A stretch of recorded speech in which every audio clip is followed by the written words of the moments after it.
Well, nobody wants high voltage power lines overshadowing their property, but they're coming for residents from Green Bay to Iron Mountain. And if you don't think your community is fighting hard enough to send those lines someplace else, it might just be because those same communities are getting something in the deal.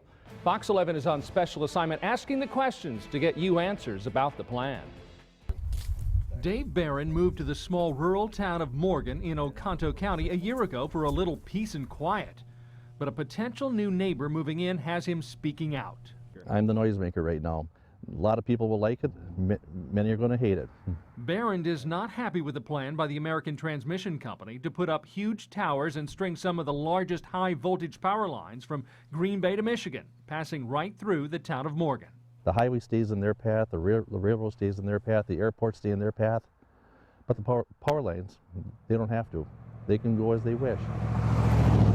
He purchased this home on 6 acres just a year ago, trying to avoid the drawbacks that come with a more metropolitan community, like pollution, noise, and yes, those high voltage power lines. I just wanted to get away from it. So I moved out here. He just bought the property and he's kind of up in arms. He's told that there might be a pole right in back of his house here. Okay. And he is up in arms about it. Could it devalue his property? Yes, it could. Morgantown Chairman Fran Ranowski understands the concerns of Barron and others over property values, aesthetics, and the dangers of stray voltage. What kind of impact do you as town chairman and the town board have in directing where this is going to go? Nothing. Nothing. You can't do anything? Nothing, really. No. We don't. You can give your opinion. Nothing. We have no control over that. Not any more than that resident right across the street, really. You can't rally the troops and tell them we don't want it here, put it over there?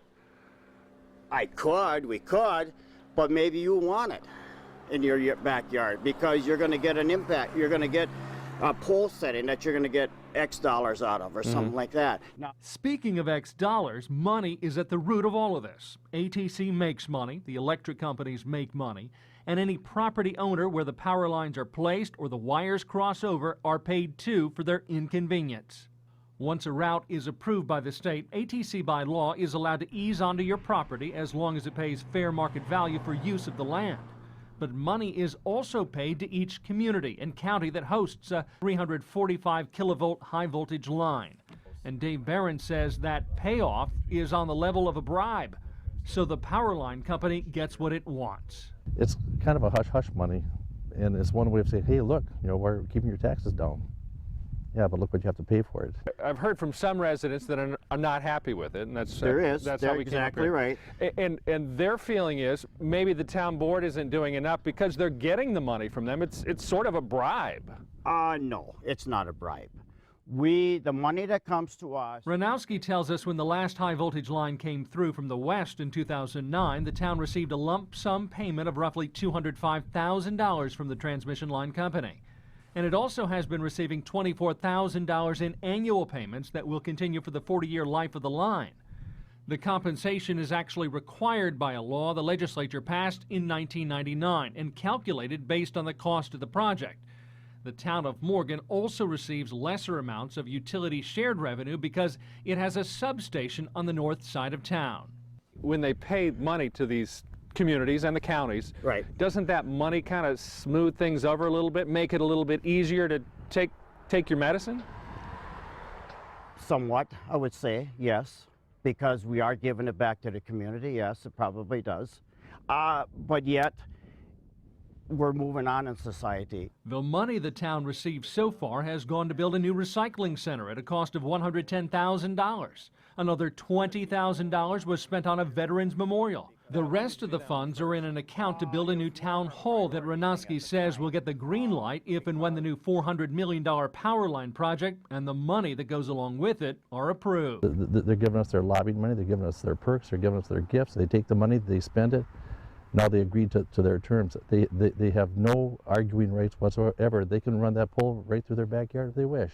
We brought up Barron's concerns with Jackie Olson, spokeswoman for American Transmission Company. Nobody really wants a big power pole in their backyard. You probably run into that. Yes, we do. Is that monetary benefit an incentive for them to, why don't you make your way through part of our property? I think it makes the project more acceptable to them. I know that most people, when they do understand the need for electricity and reliable electricity, understand that these facilities have to go somewhere. And so, Right about where those kind of a reddish orange tree is, that's where they want to put a pole. Barron doesn't plan to give up without a fight. He attended ATC open houses this past fall, raising his concerns, and he says he'll speak out at all public hearings in the future to make sure his neighbors now understand what's at stake. I think they don't understand the full picture, and I don't think it was clearly explained to the residents of the area. The final decision on what happens with the proposed high voltage lines running through the town of Morgan will be made here in Madison by the Public Service Commission. That's the group that will decide what's needed and what route is best to take, but not before you, the consumer, have a chance to weigh in. The next step for ATC is to present for public review in April its final 2 proposed routes. And to learn more about the Bay Lake Power Line project, we have a link to an interactive map where you can locate your property in the project area and get information on how to voice your comments and concerns. You'll find it in the news link section of our website. Just go to fox11online.com.